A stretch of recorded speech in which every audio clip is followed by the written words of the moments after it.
Tak, nazdar. A tady vám ukazuju svého posledního třetího mazlíčka, který mi zrovna jako někam odchází. Nebo čerpano. A jestli si myslíte, že tohle zbarvení, jo, způsobuje, že pak jako není někde vidět, tak jste na omylu. Člověk by řekl, že když třeba napadne trochu sněhu a bude tma, takže on prostě nebude vidět. Je vidět. Ve sněhu je vidět tohleto černý, protože když je sníh a je noc, tak bohužel ten sníh odráží to měsíční světlo, který odráží to sluneční, že jo? No a on bohužel je vidět. Kvůli tomu černému. A to bílý je zase vidět ve tmě. Takže aby chodil a je vidět. Fakt jako tohle je bohužel zbarvení, který je viditelný snad úplně všude. Strašně všude. Takže toto zbarvení, skryj ten zadek. No, je jediný z těch 3, který mám, který je vidět opravdu všude. No.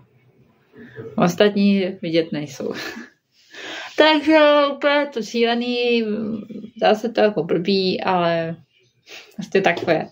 Tohodle najdu vždycky. Ve dne, v noci, sníh, zima, jaro, kdykoliv prostě ho najdu. Je furt vidět. Korty jeho bílý nožičky za ní tak furt cupitají. Takže tak.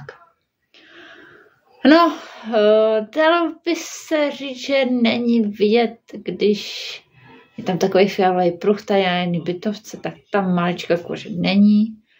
A třeba nějaká jeskyně chlopenatá, tak tam taky, ale je to takový, což vám chci taky ukázat na fotkách, ale bohužel mi nejde mobil.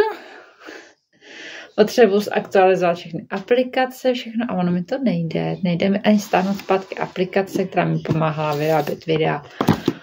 Takže to musím dělat všechno jako trošku na blázinec.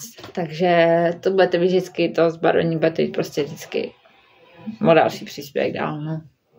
Se dá nic jiného dělat. Zatím ahoj.